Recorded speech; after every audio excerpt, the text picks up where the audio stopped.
What's up, you guys? This video is gonna be very quick because what I have to say will not take long. I'm gonna have another video that's gonna be way more descriptive than what I'm about to tell you right now. But this video, we're not gonna take very long. I wanna stress one thing to you and one thing only. Your price. Okay, wait, first of all, before I even go there, let me just establish who I'm talking to. Who I'm talking to in this video is Hairstylist. That's it. I'm not talking to the clients. I'm not talking to anybody other than Hairstylist. If you actually do hair, I'm a hairstylist and a suite owner, but I'm not even talking about that. I'm talking about Hairstylist, okay? Your price can be whatever you want it to be. I just wanna let that sit for 1 second.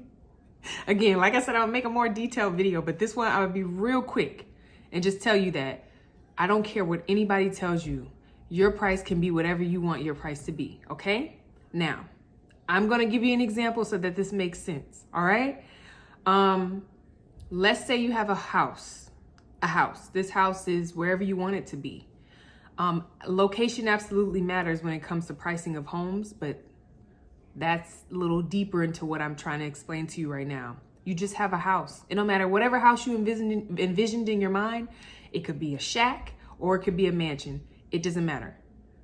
You have a house and you want to sell this house. And you think that this house is very valuable. You think that it's worth a lot of money. Again, whatever that idea of a lot of money to you is, doesn't even matter. Let's just say you have a house and you want to put it for sale for $1 million. And you say, hey, let me call up a realtor. Let me get this on the market. I just know that I'm gonna get $1 million for this house. This is my grandma's house. It means a lot to me and my family. I'm gonna put it on the market for $1 million and it's gonna sell and it's gonna happen fast. So you call up this real estate agent and you call the real estate agent and the agent goes, okay. And what they will do now is they will go out and look at the comps.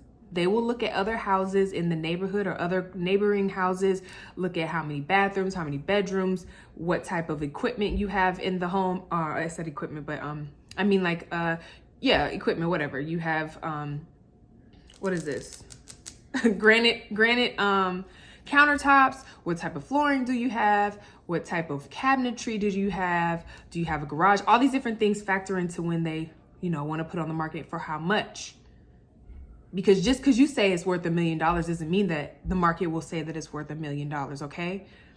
When you do decide to put it on the market for $1 million and nobody buys it for $1 million, guess what? Your house is not worth $1 million. It's not. You can price it at whatever you want to price it at. It goes both ways. It almost works in your favor, okay? Another example is like if Apple decides that they want to put a cell phone out and they said we're gonna have this cell phone be $2,000 and we're gonna put it out there and see who wants it. If nobody buys the cell phone, the Apple iPhone for $2,000, it ain't worth $2,000. But on the flip side, if everybody is beating down your door to get this $1 million home, if everybody is buying the $2,000 Apple iPhone and they just can't make it and they can't make it fast enough, we don't even have enough, we sold out, guess what?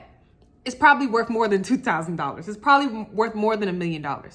What does that mean to you as a hairstylist? I always use silk presses as an example because it's just easy numbers. Usually it's easy math. And that's like an easy thing for people to kind of say, well, yes, that's worth it or it's not. I never in my wildest dreams would have thought that I could put a silk press and put $150 behind it and somebody would actually pay me for a $150 silk press. I never would have thought that when I started doing hair. Never in a million years. I couldn't even fathom charging more than $75 for a silk press. Why? I don't even get silk presses that much. I didn't know what it was. I didn't know it was a thing. But what helped me realize that people would pay more for services that I was charging less for was Stylist. I was on Stylist. I'm not on there anymore. And this is not no ad or promo for no Stylist. I'm just saying, I didn't know. So what would happen was I would price my silk presses for $75 on Stylist. And then what Stylist would do is they would market to the customer and say, hey, this is her last opening of the day.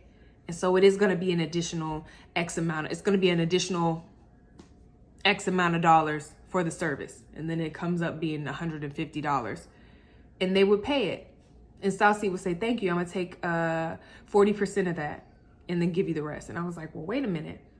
Maybe that was just a fluke. And then it kept happening. And I was like, well, I don't understand. Like, I didn't think people would pay this amount, $150 for a silk press. But how was Stylist able to convince somebody to pay $150? I'm the same hairstylist. I'm the same. These are the same pictures I'm using on Instagram. I'm using on Facebook. I'm using on my website. I don't understand how Stylist is able to convince somebody to pay $150 versus my $75. I didn't figure out why yet. And again, that'll be in the detailed video. But for now, I just knew that they were able to convince people to pay $150 for a silk press. Now, I didn't jump from 75 to 150 for silk presses. That kind of went up over the years, but it at least taught me that people are willing to pay more than what I think they should pay for. And whether it's $75 or $150, it's your choice. There's a lot of things that factor into pricing, where you're at, who else in the area is charging $150 for a silk press, and what do they offer? What do you offer in a $150 silk press? What do the clients deem as something that's valuable? Again, thinking about the house. What do people deem as valuable? Is this property located in Laguna Beach? Is it in Hawaii? Is it in the middle of the country nowhere? And it doesn't have any farm or anything that people can deem as valuable, and it's beaten up, broken down, just because your grandma's house is valuable to you. Or the $2,000 Apple iPhone. Is this the same phone that we got before? Do people even care about that? Do they just trust in the brand that's Apple and they say, well, I trust that Apple's going to give me a better phone than they had before? Or now they're offering an AI, I think they call it Apple Intelligence now. They rebranded that, smart. But now they're calling it Apple Intelligence on the phone, which is really just AI, but Apple branded. And so now they're offering that on the phone. So now you think it's worth $2,000 because it has that feature on it? All of this goes into pricing, but at the end of the day, you can price it at whatever you want to price it at. It really don't matter.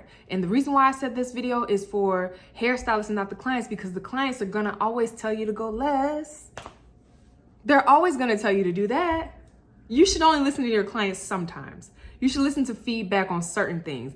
But certain things, I'm sorry, you should never listen to your clients when it comes to. Pricing is one of them. Now, I'm gonna just throw this little caveat in there and then I'm gonna wrap it up. But there are some times that maybe you can listen to your client and they're gonna give you some information without telling you straight up. I had an experience one time where a client was like, you know, this doesn't happen often, but every so often it happens. A client will tell you basically like, I went around the corner and got the same service for cheaper. I went around the corner and got the same service and I had to pay 3 times as much. Oh my God, I'm so happy that you only charged $300 for a highlight. When I went down the street, they charged me $600. You're like, what? And then they add in and they say, and you do better. Your work is better. That should say something to you. They don't have to tell you to raise your prices for you to hear. You should probably raise your prices if it's around the corner. And then you might, you know what I'm saying? You might ask them like, hey, so what was that hairstylist name? That's when I started to ask, what was that hairstylist name? Where you say she? I just want to look real quick. And you look them up and the work is trash and they're charging $600 and people are paying them $600. You're doing better work than them. Sometimes you do have those clients who will tell you that, and they'll even go a step further and they'll tell you, I think you should raise your prices because they charge that much. They're looking out for you. They're not just saying that to say that. That's a compliment, yes, but you should absolutely let that resonate with you as a business person, as an entrepreneur, as a solopreneur, whatever you are. You're doing hair. You're doing it as a business. You're doing it to make money. Yes, you're doing it to pay your bills. You're doing it to pay that overhead. You're doing it to pay for suite rent. You're doing it to pay the landlord. You're doing it for money. And so if somebody is telling you like, hey, your stuff should probably be raised, that should be some type of something should go off in your brain for you to be like, okay, let me look into it at least. Because at the end of the day, you can charge whatever you want to charge for anything. All that it is the value that you are putting on your services. All that it is the value that you are putting on what it is that you're offering. And it is this back and forth, this ebb and flow situation that's happening between you and the client or potential client as far as what that's worth. How much that should cost. During the holidays, that price should probably go up. Because more people want the service, more people are willing to pay for it, and they're probably coming to you in droves. And so at that point, that's a different topic for another day. I'm not saying, I haven't really figured this out yet. I just know that when it comes to holidays, especially the Christmas, like the real holiday season, things get real different around then. You can charge, people be willing to pay you $1 million, $1,000 for a sew, and they don't care. They just want to get their hair done for real. Holiday season is crazy. My favorite part of the year. It just gets chaotic as a hairstylist. But yeah, the price is whatever you say the price is, and don't let nobody else convince you otherwise. Hope that this was helpful. I'll be going into detail about it more. I just had a very long day, and I was like, I gotta get this off of my chest. It just gotta be fresh. I just gotta give it to you raw, okay? But I'm gonna go more in detail about that. And if you have any questions, you know you can reach me at any one of my social media platforms. You can DM me, I see them. On TikTok, you can follow me on Instagram. All Skylar the Stylist. And if you're in the Virginia Beach area, if you're looking to get your hair done, you can go to SkylarTheStylist.com. Or if you're looking for a salon suite to become your home, I have one suite available. It's suite number 2, nice view, very cute and cozy place. Hit me up. Otherwise, hope this video was helpful.